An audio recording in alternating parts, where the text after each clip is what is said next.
बिस्मिल्लाहिर्रहमानिर्रहीम। अस्सलाम वालेकुम।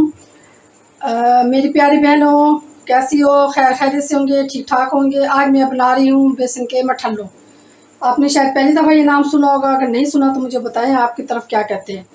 और मैंने ये आधा किलो बेसन ले लिया है, 500 ग्राम, और 1 टीस्पून में इसमें ये कुटा भुना ज़ीरा डाल रही हूँ।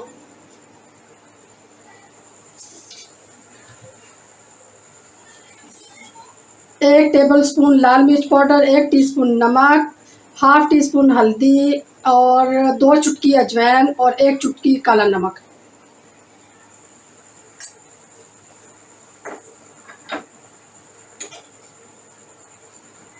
और ये 4 टेबल स्पून जो है ना, मैंने इसमें ये ऑयल डाला है। ऑयल में थोड़ा सा अगर कम हो तो और भी डाल दूंगी, और मैं आपको दिखाऊंगी कि इसको किस तरह बनाना है। कितना ऑयल डालना चाहिए ये मैं आपको बताऊंगी। इसको मैं मिक्स कर लेती हूँ। और इधर हम इसमें पानी उबालने के लिए रख देंगे। ये 2 कप मैंने जो ना पानी डाल दिया इसमें। इसमें मैंने नमक, मिर्च, सारे मसाले और ऑयल डाल के इसको अच्छे से मसल लिया है। ये मसलने के बाद इसकी ऐसी कंडीशन हो गई है।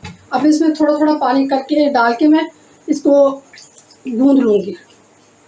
बहुत ही कम पानी डलता है इसके अंदर। ये गूंद के मैं आपको दिखाती हूँ।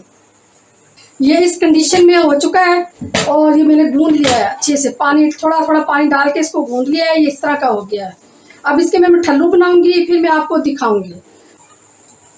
ये 3 से 4 लौंग, 1 बड़ी इलायची और 1 टुकड़ा दालचीनी का ये मैंने इसमें डाल दिया। और ये उबलने के लिए रख दूंगी मैं इसको। जब ये पानी उबल जाएगा फिर मैंने इसमें मठल्लू शामिल करने हैं। ये पानी भी उबल चुका है और ये मैंने ये इनके इस तरह बना लिए। और इस पानी में, अब उबलते हुए पानी में मैं ये डाल दूंगी। और जब उबलने के बाद फिर जब मैं इसकी कटिंग करूँगी फिर आपको दिखाऊंगी।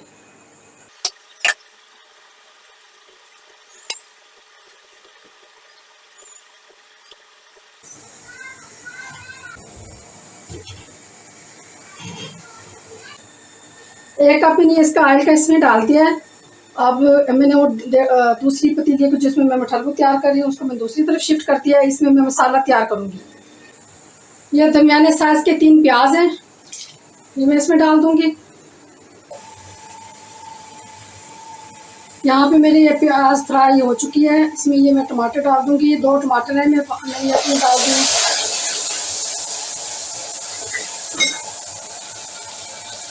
1 टीस्पून नमक डाल दिया है।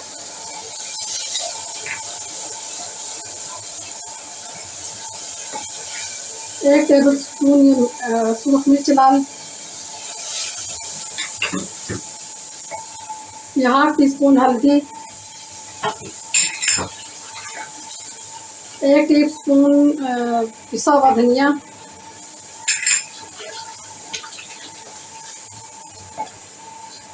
हाफ टी स्पून ये अदरक पाउडर, और हाफ टी स्पून इसमें ये लहसुन पाउडर।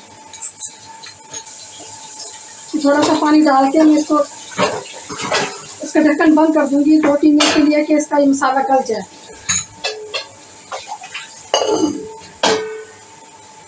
मठल्लू उबलने के बाद इस तरह के हो गए। इस तरह के इसके 10 मिनट मैंने इसको उबाला है। अब मैं इसकी कटिंग करती हूँ और फिर इस मसाले में शामिल करूँगी। ये 1 टेबल स्पून में पास ही भुनी हुई पिसी हुई खसखस है, ये मैं इसमें शामिल करूँगी। 1 टेबल स्पून भुना कुटा ज़ीरा ये इसमें शामिल करूँगी। ये कसूरी मेथी है, ये मैं इसको मेरे हाथ से इसको मसल लिया, ये शामिल करूँगी। ये काटने के बाद इस शक्ल में हो गए हैं ये मठल्लू। और अब मैं इसको मसाले में भूनूंगी। और मठल्लू को बग़ैर मसाले के भी खाया जा सकता है, घी में फ्राई करके और थोड़ा सा चाट मसाला डाल के, नमक लेमन निचोड़ के चाय के साथ भी इसको खा सकते हैं। और बग़ैर शोरबे की भी इस तरह मसाले वाले खा सकते हैं, निकाल के खा सकते हैं। जिसमें ये मैंने उबाला था वही इसकी ये पानी है, यखनी है इसकी, वही मैं इसमें डाल दूँ।